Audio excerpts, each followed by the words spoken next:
जय श्री राम दोस्तों, स्वागत है आपका रामचरितमानस कथा में।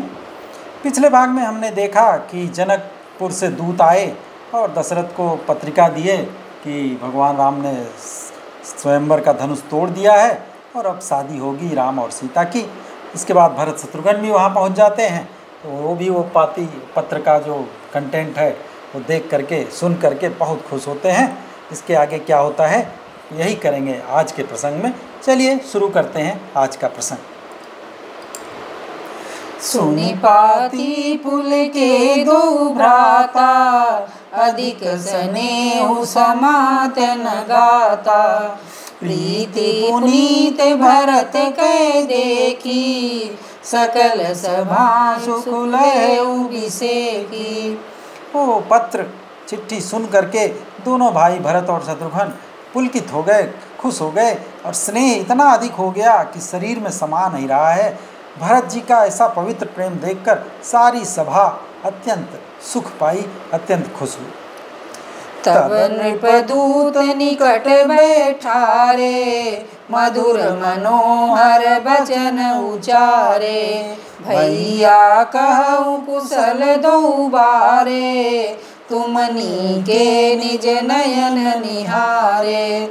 इसके बाद राजा दशरथ ने वो दूतों को अपने पास बैठाया और फिर मन को हरने वाले मीठे वचन बोले कि भैया बताओ, दोनों बच्चे हमारे कुशल से तो हैं, तुमने अपनी आंखों से उन्हें अच्छी तरह से देखा तो है? श्यामल गौर धरे धनु भाथा, बय किशोर कौशिक मुनि साथा। पहचानहु तुम कहूँ सुभाऊ, प्रेम विवश पुनि पुनि कहराऊ। दशरथ जी कहते हैं कि वे दोनों जो हैं सांवले और गोरे शरीर के हैं, धनुष और तरकड़ धारण किए हुए हैं, किशोर अवस्था के हैं, विश्वामित्र मुनि के साथ गए हुए हैं। तुम उनको पहचानते तो हो ना? उनका स्वभाव बताओ जरा, तब मैं समझूं कि हाँ तुम राम और लक्ष्मण को देखे हो। और राजा के प्रेम के इतने विवश हैं दशरथ कि बार बार यही पूछ रहे हैं दूतों से। जा दिन ते मुनि गए लवाई, तब ते आज साँच सुधि पाई। कहूँ विदेह कमन विधि जाने, सुनि प्रिय वचन दूत मुस्काने। दशरथ जी ने पूछा दूतों से कि अरे भैया, जिस दिन से मुनि विश्वामित्र उन्हें लिवा के ले गए हैं तब से आज पहली बार सच्ची खबर मिली है। कहो तो महाराज जनक ने उन्हें कैसे पहचान लिया? ये प्रेम भरे वचन दशरथ के सुन करके दूत मुस्कुराने लगे। सुनो मही पति मुकुट मणि, तुम सम धन्य न को। राम लखन जिनके तनय, विश्व विभूषण दो। दूतों ने मुस्कुरा के कहा कि हे राजाओं के मुकुटमणि, राजाओं में श्रेष्ठ, सुनिए, आपके समान धन्य और कोई नहीं है, जिनके राम लक्ष्मण जैसे पुत्र हैं, जो दोनों विश्व के विभूषण हैं। पूछन जो गुण तनय तुम्हारे, पुरुष सिंह त्यों पुर उजियारे। जिनके जस प्रताप के आगे, शशि मलिन रवि शीतल लागे। दूतों ने कहा कि आपके पुत्र पूछने योग्य नहीं है, कुछ बताने लायक नहीं है। वे तो पुरुष सिंह हैं, तीनों लोकों के प्रकाश स्वरूप हैं, जिनके यश के आगे चंद्रमा भी मलिन हो और उनके प्रताप के आगे सूर्य भी शीतल लगने लगे। तिन कह कहिय नाथ किनि चीने, देखिय रवि की दीप कर लीने। सिय स्वयंवर भूपयने का, समिटे सुभट एक ते का। दूतों ने आगे कहा, हे नाथ, उनके लिए आप ये कह रहे हैं कि उनको पहचाने कैसे? क्या सूर्य को हाथ में दीपक लेके देखा जाता है? सूर्य तो अपने आप ही चारों तरफ चमकता रहता है, उसे देखने की जरूरत नहीं पड़ती। और सीता जी के स्वयंवर में इतने अनेकों राजा, सब एक से एक बढ़कर के योद्धा एकत्र हुए थे। शंभु सरासनु काहू नटारा, हारे सकल वीर बरियारा। तीन लोक मह जे भट मानी, सब कह सकति शंभु धनु भानी। इतने लोग आए थे राजा ओजा, लेकिन किसी ने भी शिवजी के धनुष को हटा भी न पाया, कोई जो है हटा भी न सका। सारे बलवान वीर हार गए। तीनों लोकों में जो वीरता के लिए बड़े अभिमानी थे, बड़े घमंडी थे कि हमसे बड़ा वीर कोई नहीं है, वो उनकी शक्ति को भी शिवजी के धनुष ने तोड़ दी। सकई उठाई सुरासुर मेरु, सोहि हारि गयो करि फेरु। जहि कौतुक शिव शैल उठावा, सो तेहि सभा पराभव पावा।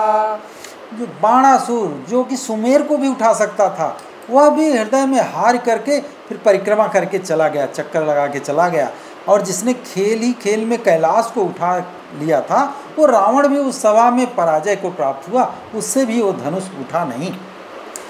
कहाँ राम रघुवंश मणि, सुनिय महामहिपाल। भंजऊ चाप प्रयास बिनु, जिमि गज पंकज नाल।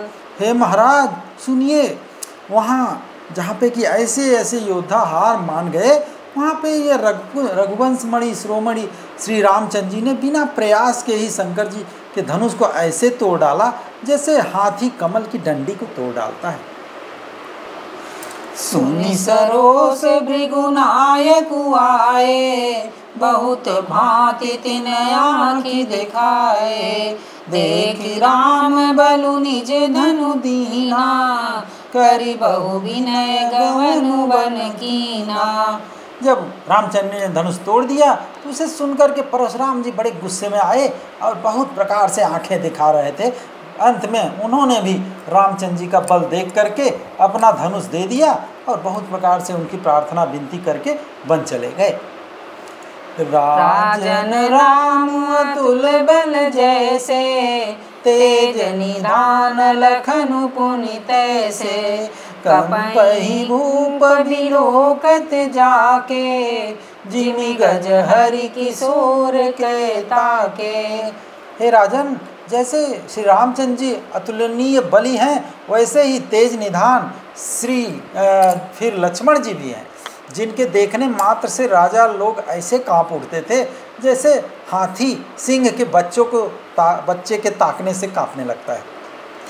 देव देखि तब बालक दो, अब न आँखि तर आवत को।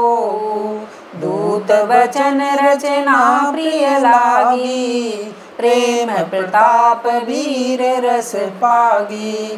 दूतों ने कहा, हे देव, हे राजन, आपके दोनों बालकों को देखने के बाद अब आँखों के सामने कोई और आता ही नहीं और कोई दृष्टि में चढ़ता ही नहीं। प्रेम प्रताप और वीर रस में पगी हुई ये दूत की वचन रचना सबको बड़ी अच्छी लगी, पूरे राजा के दरबार को बहुत ही प्रिय लगी।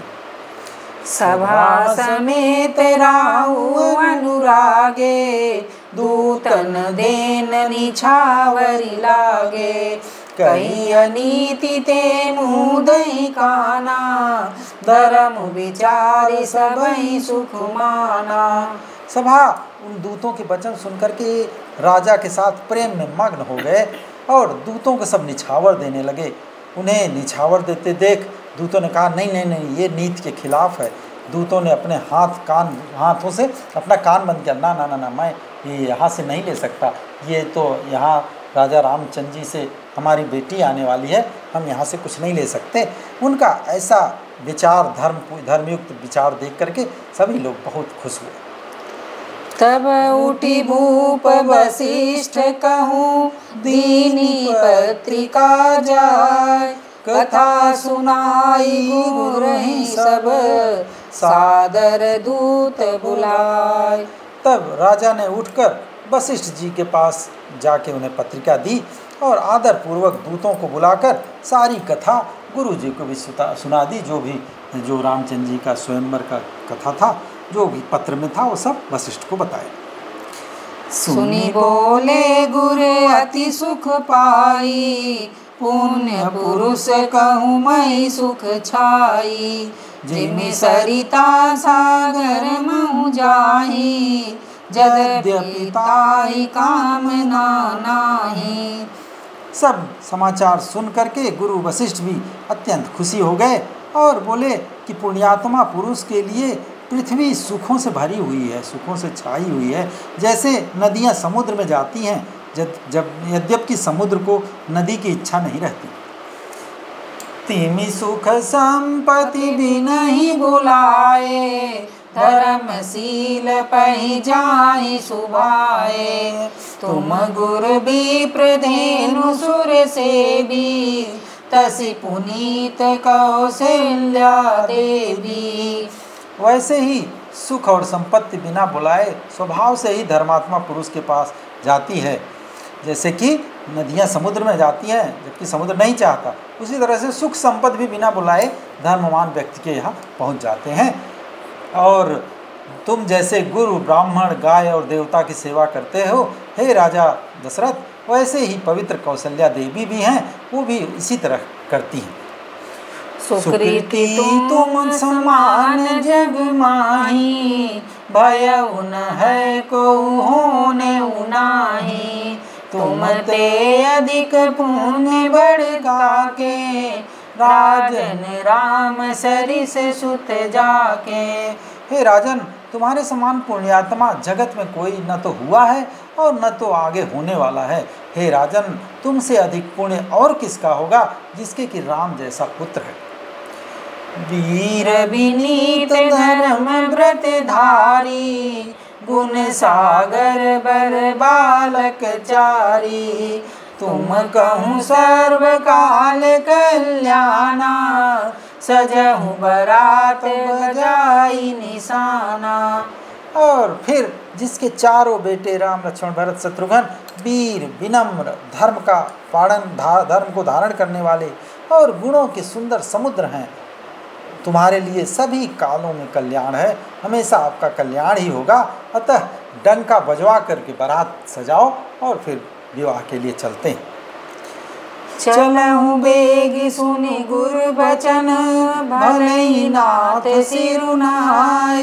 भूपति गवने भवन तब, दूतन वासुदेवाय। फिर जैसा गुरुजी ने कहा चलो जल्दी करो जल्दी चलो, ऐसा सुनते ही राजा दशरथ ने कहा हे नाथ बहुत अच्छा, और फिर सिर नवाया, दूतों को जगह दिलवाया रहने के लिए और अपने महल में चले गए। राजा सबुर निवास बुलाई, जनक पत्रिका बाची सुनाई। सुनि संदेशु सकल हर्षानी, अपर कथा सब भूप बखानी।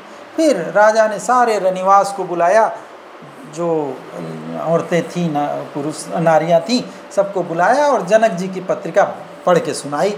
समाचार सुनकर सब रानियां भी खुशी से भर गईं। राजा ने फिर और भी बातें जो दूतों ने बताई थी उन सब का भी वर्णन उनके सामने किया। प्रेम प्रफुल्लित राजहि रानी, मनहु सिखिनि सुनि बारी देवानी। मुदित यशीस देहि गुरु नारी, अति आनंद मगन महतारी। प्रेम में प्रफुल्लित हुई रानियां ऐसे सुशोभित हो रही हैं जैसे मोरनी बादलों की गरज सुनकर के प्रफुल्लित होती है। और फिर बड़ी बूढ़ी गुरुओं की जो स्त्रियां हैं वो भी प्रसन्न होकर सब आशीर्वाद दे रही हैं और माताएं अत्यंत आनंद में मग्न हैं। तेहि परस्पर अति प्रिय पाती, हृदय लगाई जुड़ा वही छाती। राम लखन कह कीरति करनी, बारहि बार भूप बरनी।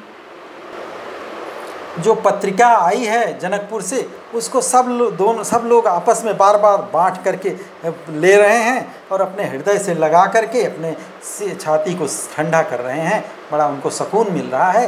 राजाओं में श्रेष्ठ दशरथ जी ने श्री राम लक्ष्मण की कीर्ति जो करनी जो हुई थी वहाँ जनकपुर में, वो सब बार बार उनको सुना रहे हैं।